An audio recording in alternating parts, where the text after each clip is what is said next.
Bismillahirrahmanirrahim. Assalamualaikum warahmatullahi wabarakatuh. Alhamdulillahirrabbilalamin. Assalatu wassalamu ala asrafil anbiya'i wal mursalin Sayyidina wa maulana Muhammadi wa ala alihi wa sahbihi ajma'in, amma ba'd.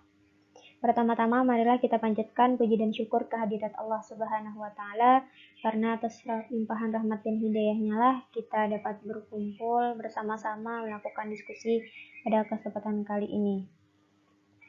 Shalawat serta salam tak lupa kita curahkan kepada Nabi besar kita, Nabi Muhammad SAW, yang telah membawa kita dari zaman kegelapan menuju zaman yang terang benderang. Yang saya hormati Bapak Muhammad Syabrina MPDI selaku dosen pengampu mata kuliah pembelajaran MISD berbasis ICT dan teman-teman sekalian yang kami banggakan.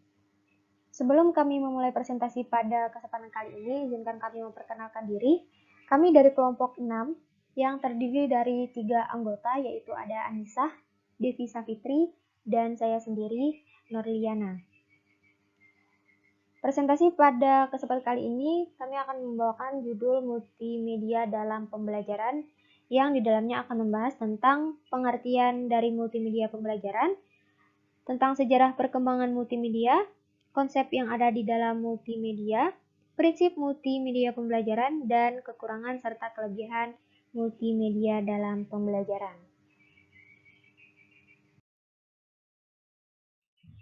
Baiklah, langsung saja kita mulai. Di sini saya, Nurliana, akan mempresentasikan pengertian multimedia dan multimedia pembelajaran. Multimedia ini terdiri dari 2 kata, yaitu kata multi dan kata media. Kata multi ini berarti banyak atau lebih dari satu, sedangkan kata media merupakan bentuk jamak dari medium yang artinya wadah, alat, dan sarana.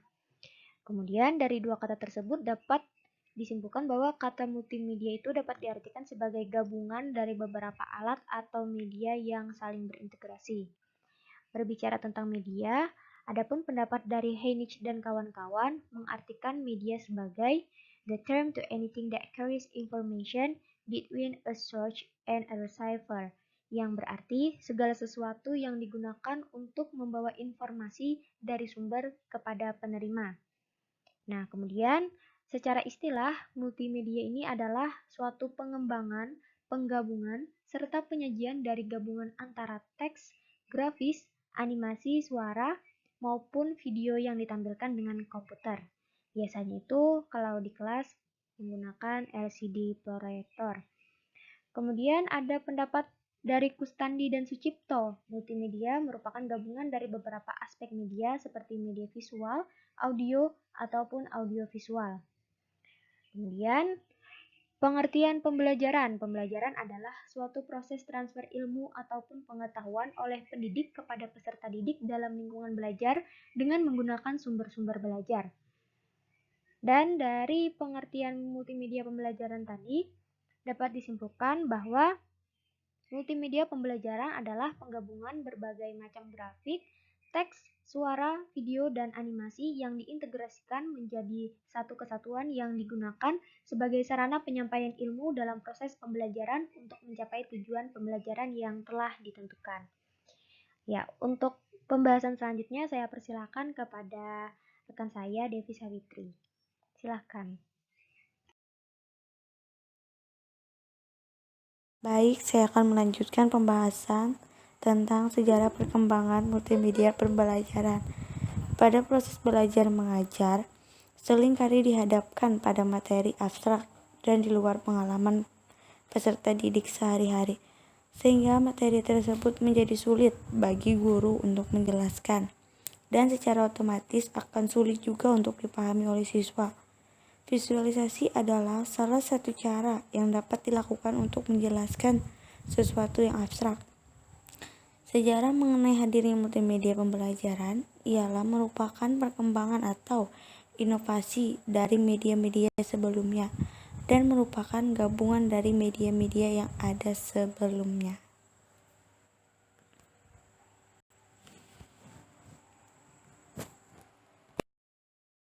Baik, saya akan melanjutkan pembahasan materi konsep dalam multimedia.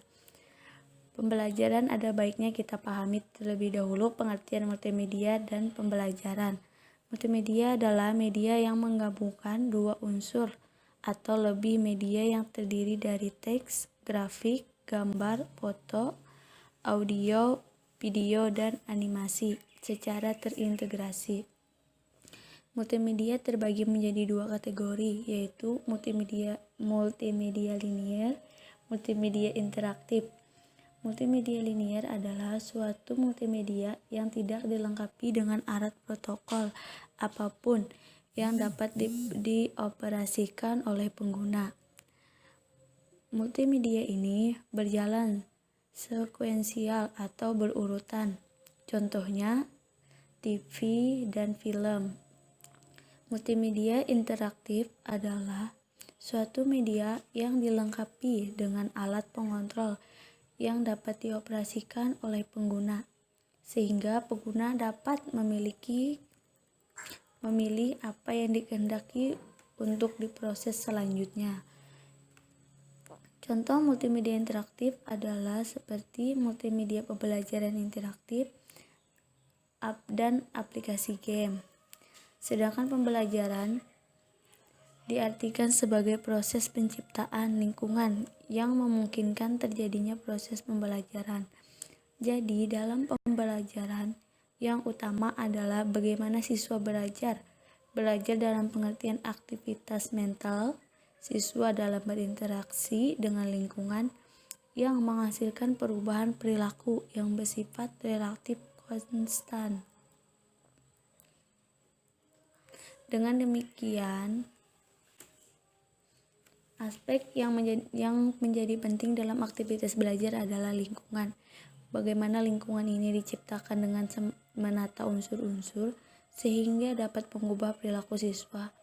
Dari uraian di atas, apabila kedua konsep tersebut kita gabungkan, maka multimedia pembelajaran dapat diartikan sebagai aplikasi multimedia yang digunakan dalam proses pembelajaran.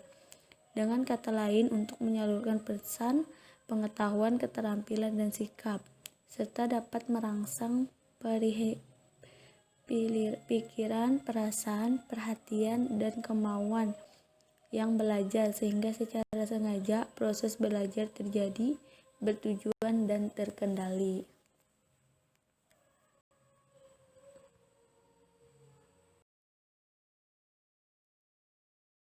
Baik, saya Anissa, saya akan melanjutkan presentasi dari Depi Sapitri, prinsip multimedia pembelajaran. Proses pembelajaran akan lebih berhasil manakala terjadi interaksi dua arah antara pengajar dan peserta didik. Partisipasi aktif peserta didik dalam pembelajaran yaitu prinsip multimedia, prinsip kesinambungan spasial, prinsip kesinambungan waktu, prinsip interaktivitas, prinsip sinyal, prinsip perbedaan individu, dan prinsip praktek.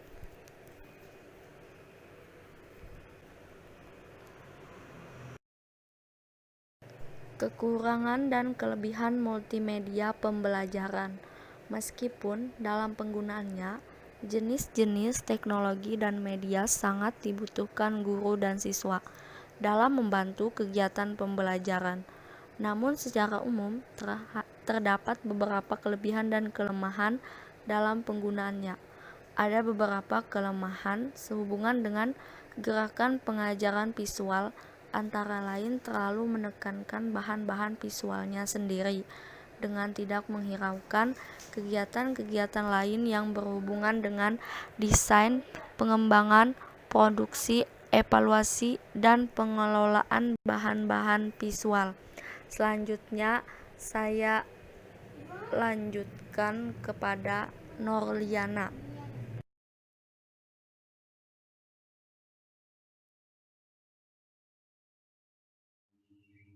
Baiklah, sebelum kita akhiri presentasi pada kesempatan kali ini, saya akan membacakan kesimpulannya, yaitu multimedia pembelajaran ialah penggabungan berbagai macam grafik, teks, suara, video, dan animasi yang diintegrasikan menjadi satu kesatuan yang digunakan sebagai sarana penyampaian ilmu dalam proses pembelajaran untuk mencapai tujuan pembelajaran yang telah ditentukan.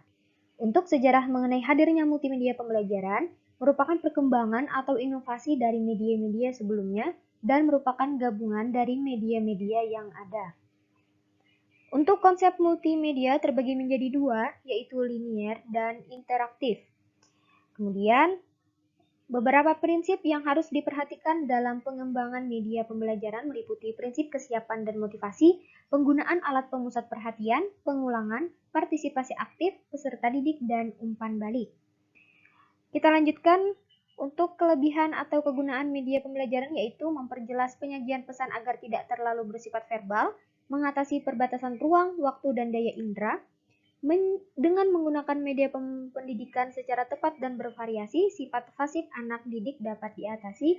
Dan yang terakhir, dapat menyamakan pandangan dengan sifat yang unik pada setiap siswa, ditambah lagi dengan lingkungan dan pengalamannya yang berbeda. Dan yang terakhir, kelemahan sehubungan multimedia pembelajaran ini terdapat dengan gerakan pengajaran visual, antara lain terlalu menekankan bahan-bahan visualnya sendiri dengan tidak menghiraukan kegiatan-kegiatan lain yang berhubungan dengan desain, pengembangan, produksi, evaluasi, dan pengelolaan bahan-bahan visual. Baiklah, demikian presentasi yang dapat kami sampaikan dari kelompok 6 pada mata kuliah pembelajaran MISD berbasis ICT dengan judul Multimedia dalam Pembelajaran. Semoga dapat dijadikan informasi untuk kita semua, dan kami menyadari sepenuhnya bahwa masih banyak terdapat kekurangan baik dalam makalah yang kami sajikan ataupun dalam penyampaian presentasi pada kesempatan kali ini. Oleh karena itu, kami harapkan saran dan kritik dari teman-teman maupun dosen pengajar yang bersifat membangun untuk lebih baik lagi di masa yang akan datang. Akhirul kalam, subhanaka Allahumma wa bihamdika asyhadu an la ilaha illa anta astaghfiruka wa atubu ilaik. Wallahu muwaffiq ila aqwamit thoriq. Wassalamualaikum warahmatullahi wabarakatuh.